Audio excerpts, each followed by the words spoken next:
If you see one of these, it's likely to be connected to the long arm of the law. Police have been using radar guns to nick speeders ever since the 1950s. The unit bounces radar off your vehicle and analyzes the returning signal to get a reading.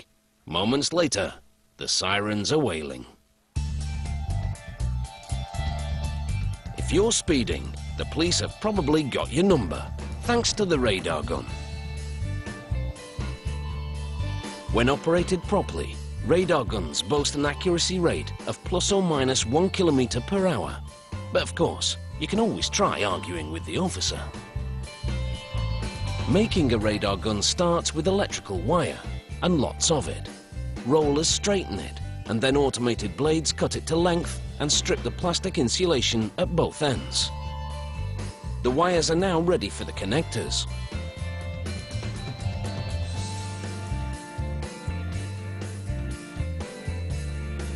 A technician places the exposed wire in the contact, and a machine crimps them together. The wires are then assembled in various harnesses. These connect to a power cable and communications port. The wires are inserted into a plastic connector to allow them to easily plug into a circuit board later. This little gadget is a microwave transmitter and receiver. It sends radio frequency energy to moving vehicles and then receives it when it bounces back. The red wires being soldered to its posts will deliver power to it. The white wires will return the radar signals. This specialist plastic lens will focus the radar beam. The transmitter-receiver unit is attached to the funnel-shaped antenna at the back of the lens. Next, the wires are soldered to a circuit board. Some will carry power to it. Others will deliver the returning radar signals for analysis. This second smaller circuit board will process power from the police vehicle to operate the radar gun.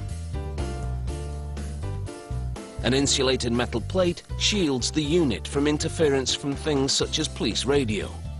A technician secures it with cable ties, and the radar module is now complete. The keypad is fitted onto a small circuit board, just below a light diffusing display window.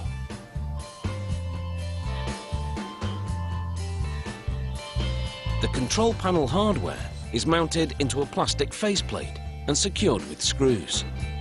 As another safeguard against electrical interference, this plastic faceplate has been infused with metal.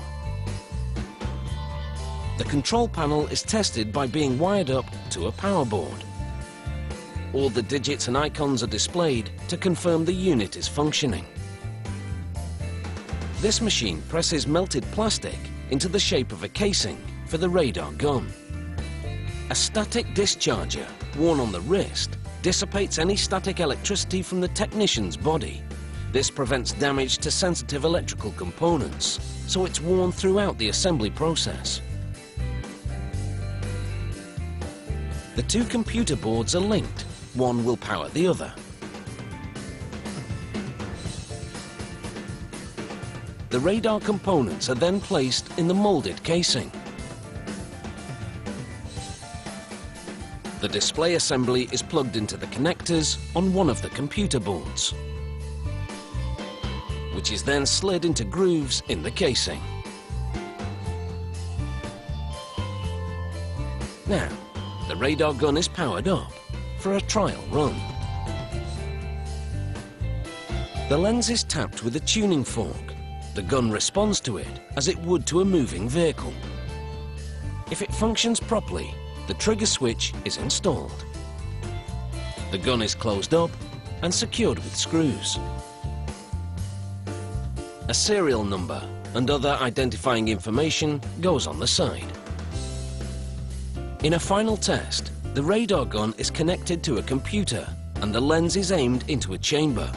The chamber sends signals to simulate the effect of a moving vehicle, and the computer analyzes the gun's performance. You only have to look at a 35-year-old radar gun to see how this technology has come a long way. So it's ready if you try and pull a fast one.